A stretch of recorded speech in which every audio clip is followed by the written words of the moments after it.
है ना। आप सबको पता है, मैंने पहले दिन ही बताया था क्यों हुआ।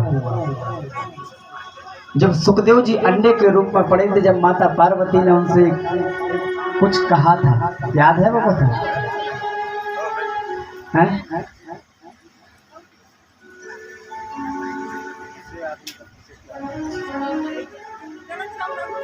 कथा में? हाँ, बैठते जाओ आराम से। आज तो जन्म है भगवान का, तो आज तो भीड़ होनी ही है ना। आज के दिन तो देखो कितने सुंदर सुंदर सब बढ़िया वस्त्र पहन के भी बैठी सभी माताएं बहनें आसपास से।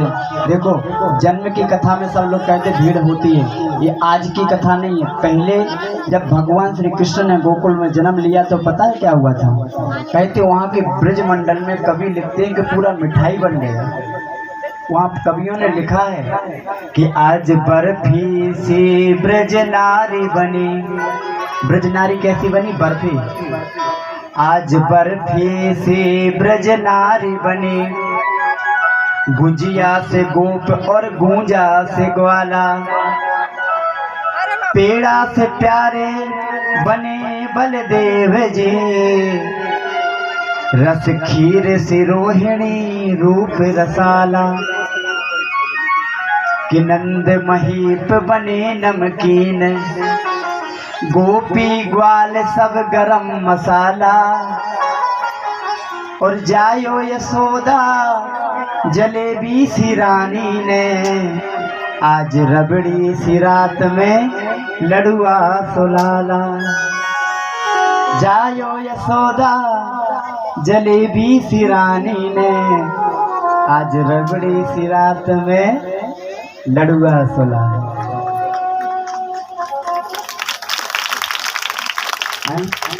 मुंह में पानी आ गया इसीलिए ताली बजा रहे हैं, समझ रहे हैं? अभी पहले दिन ताली बजी है, मतलब खाने पीने में ही ताली बजती है। प्यार से बोले राधे राधे। हाँ, खाने की बात है। अभी भजन कर रहे हैं तब नहीं बजी। प्यार से बोले। जब भगवान जन्म लेंगे तो फिर तो दूध दही की तो कीच मचेगी भाई। और ये यादवों की बस्ती है, यहाँ तो यादव लोग बहुत हैं, और यादव कुल में मेरे प्रभु ने जन्म भी लिया है, तो थोड़ा बहुत तो असर होगा खाने पीने का। प्यार से बोले।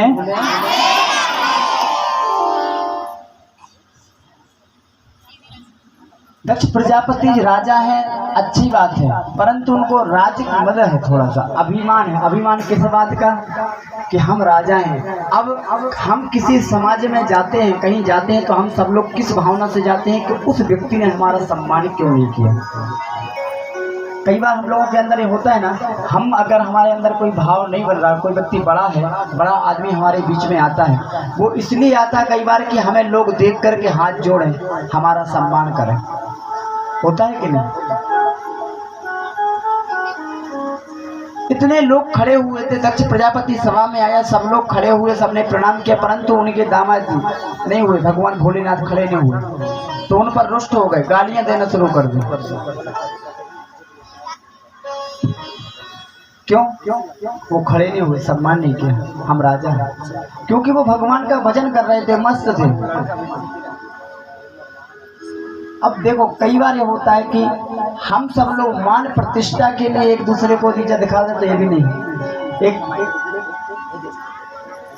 संत कहते हैं, एक वो हाथ में फूटी कौड़ी लेते हैं और वो पूरे संसार में भ्रमण करते हुए घूमते हैं और बोलते हैं हम इस संसार में सबसे बड़े आदमी को दिख रहे हैं, हमें सबसे बड़ा आदमी कौन मिलता है और सबसे दरिद्र आदमी कौन मिलता है। वो इन दोनों की खोज करने के लिए निकल गए, पूरी उम्र निकल गई, उनको कोई नहीं मिला। एक दिन थक हार करके बेचारे रास्ते में पड़े हुए थे, तो कहते उसी सभा से, उसी गली से किसी राजा की सभा निकल रही थी। राजा की सवारी निकल गई, जय जयकार चल रहे थे राजा साहब के। महाराज जी रास्ते में पड़े हुए थे, बोले महाराज हट जाओ, राजा जी आ रहे हैं। बोले क्यों? हम क्यों हट जाए? राजा जी आ रहे तो राजा जी साइड से जा सकते हैं, हम क्यों हटे? बोले महाराज हटना पड़ेगा, वो राजा साहब है। तो बोले अपने राजा से जाके बोल दो कि आगे शहंशाह पड़ा हुआ है। शहंशाह है। बोले आप किस बात के शहंशाह हैं? बोले वो किस बात का राजा है? बोले उसने चारों तरफ अपना कब्जा करके रखा है, चारों देशों को जीता हुआ है। बोले अब कहाँ जा रहा है? बोले एक देश और बाकी है, उसको जीतने। फिर क्या करेगा? बोले आराम करके सोएगा। बोले जब वो राज्य जीत लेगा तब वो आराम से सोएगा, मैं बिना जीते हुए आराम से सो रहा हूँ। मेरे से बड़ा शहंशाह कोई नहीं। उसके अंदर लालसा है कि अभी एक राज्य और मैं जीत जाऊं, एक जगह और पहुंच जाऊं। राजा ने उस सभा को बीच में भारते हुए सेना के बीच से घुसा और राजा के समीप पहुंचा और अपने कमंडल से वो फूटी कौड़ी निकाली और राजा से कहा अपना हाथ दीजिए, और हाथ में रख करके कहा आपसे बड़ा दरिद्र मैंने जीवन में नहीं देखा। बोले ऐसा क्यों? बोले आपके अंदर अभी कमियां हैं। बोले क्या? लालसा है। बोले किस चीज की? बोले अभी आपके अंदर लोभ है। व्यक्ति का लोभ कब बढ़ता है पता है? जिम प्रति लाभ है लोभ अधिकाई। हमारा जितना लाभ बढ़ेगा उतना हमारा लोभ साथ साथ में बढ़ता जाएगा। लाभहीन वर्धते लोभ, वैसे ही बढ़ते जाएगा। आज दक्ष प्रजापति का यही भाव था और अंत में कहते हैं जब भगवान नहीं उठे, सब लोग सभा में गाली दिए, भगवान भोलेनाथ कुछ नहीं बोले, कैलाश पर्वत पे आ गए। उन्हीं के घर पहुंचकर उसने एक यज्ञ का आयोजन किया, सब जानते हैं। परंतु यज्ञ में होता क्या है? सबको बुलाया, परंतु किसको नहीं बुलाया? भगवान शंकर को, सभी बेटियों को, सभी देवी देवताओं को। अच्छा एक बात बताऊं, बुरा ना लगे तो, हमारे रिश्तेदार और हमारे जो अपने हैं ना, कई बार हमारे आपस की बुराइयों का फायदा उठाते हैं। देवता भी यही करते हैं। सभी देवताओं को पता है भगवान भोलेनाथ को निमंत्रण नहीं मिला है, कार्ड नहीं मिला है, लेकिन फिर भी जा रहे हैं। तो कहां से? कैलाश पर्वत के ऊपर से। भाई आजू बाजू जा सकते थे। हमें अगर हमारे घर में कोई फंक्शन चल रहा है और हमें हमारे पड़ोसी से बुराई चल रही, रिश्तेदार से बुराई चल रही है, और आपने बाजू वाले को कार्ड दिया और अपने वाले को कार्ड नहीं दिया, तो बाजू वाला आपके घर में जरूर पहुंचेगा। ये जरूर कहेगा अरे आप तो उनके अपने थे, आपको नहीं बुलाया, हमें तो कार्ड दिया उन्होंने, निमंत्रण दिया, आपको नहीं बुलाया। अब वो बेचारा क्या कहे कि हमारा झगड़ा चल रहा है, बुराई चल रही है, इसलिए नहीं बुलाया। उसको पता है सामने वाले क्यों कि हमें नहीं बुलाया वहां पे, लेकिन फिर भी वहां पर जाकर के बार बार पूछेगा आपको नहीं बुलाया। अंत में और कहेगा जाकर के आप कहो तो मैं भी ना जाऊं, मुझे तो बड़ा बुरा लग रहा है, आपको नहीं बुलाया। अब वो अगर धोखे से आपके मुंह से निकल गया कि भैया मत जाओ, तो बाहर निकलते ही जाके समाज में, गांव में क्या कहेगा? वहां जिसको निमंत्रण आया उससे जाके कहेगा उन्होंने तो मना किया था, मैं अपने हिसाब से आ गया, हमारा व्यवहार है तुमसे, हम तो उनके घर गए थे, वो तो हमसे बोले कि मत जाना। होता है कि नहीं? ऐसे ही भगवान भोलेनाथ के सब देवता जा रहे हैं। अच्छा देवताओं के पास तो विमान है, विमान का मतलब होता है तो जहाँ मन करे वहीं जा सकते, वहां से भी गुजर सकते हैं, पर कैलाश पर्वत से ऊपर से जाने की क्या जरूरत थी? जरूरत तो नहीं थी, परंतु सब जा रहे हैं। अब माता सती अंदर थी, आई, ये सब देवता कहाँ जा रहे हैं?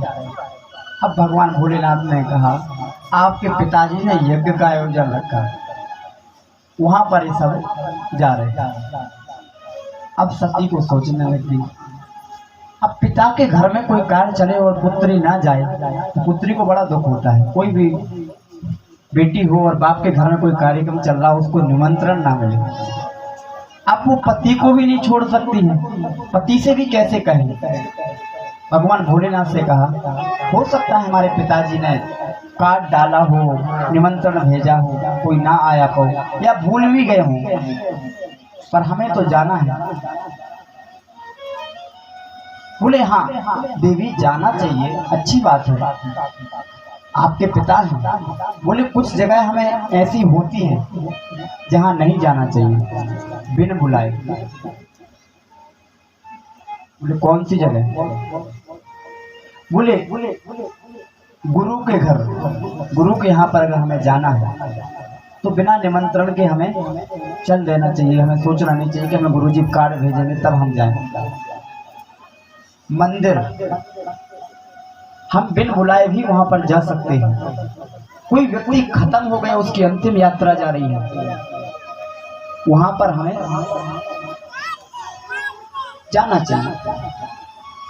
परंतु कहीं पे खुशी का फंक्शन चल रहा है और वहां आपके अपमान के लिए ही कार्यक्रम रखा गया, तो ऐसे जगह नहीं जाए। आवत ही हर से नहीं नैनन नहीं सने, तुलसी तहा न जाइए चाहे कंचन वर्षे में। जहां आपके जाने से सामने वाले को खुशी ना हो, वहां स्वर्ण की वर्षा भी होती हो, तो उस जगह पर नहीं जाना चाहिए।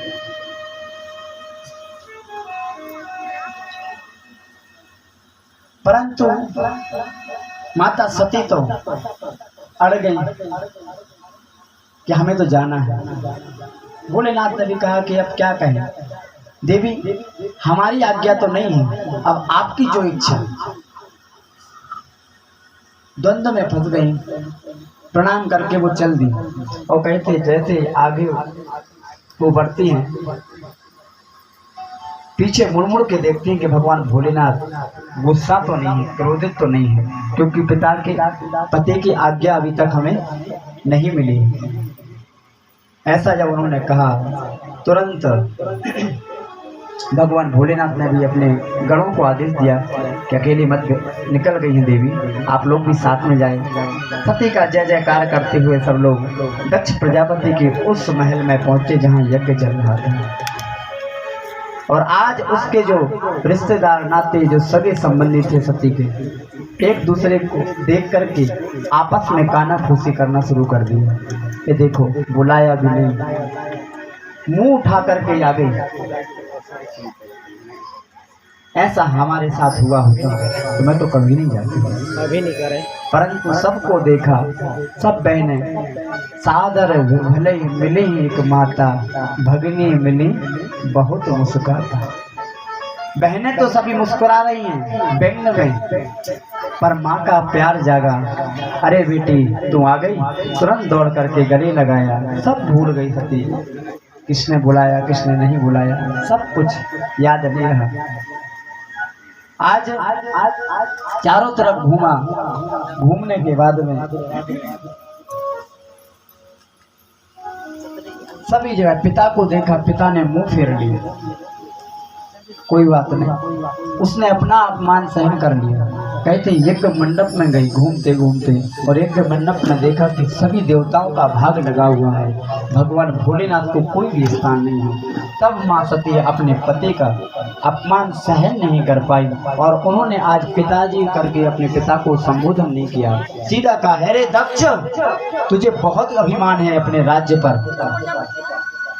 तू जिसके लिए यह कार्य कर रहा है, जो ये निंदित कर्म किया है, वो तो तेरा भी राजा है, हम सबका राजा है, बहुत गलत कर्म किया है तूने।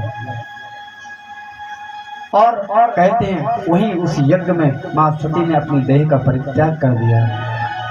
बोली शंकर भगवान की जय। सभी देवता वहां पर जो साथ में गढ़ आए थे, हा करके भागते भगवान भोले के नाथ के पास जाते। वीरभद्र आते, वीरभद्र ने यज्ञ को विध्वंस किया, सबको अपना खंडित करके, जितने ब्राह्मण थे सबको खंडित कर दिया, और भगवान का जयकारा लगाते हुए सभी वहां पर पहुंच जाते हैं। और आज भगवान भोलेनाथ थोड़ी से दुखी हैं, परंतु वो यज्ञ पूर्ण नहीं हुआ, इससे सभी देवता भी दुखी थे। सभी देवता भगवान भोलेनाथ के पास में जाते हैं और प्रार्थना करते हैं,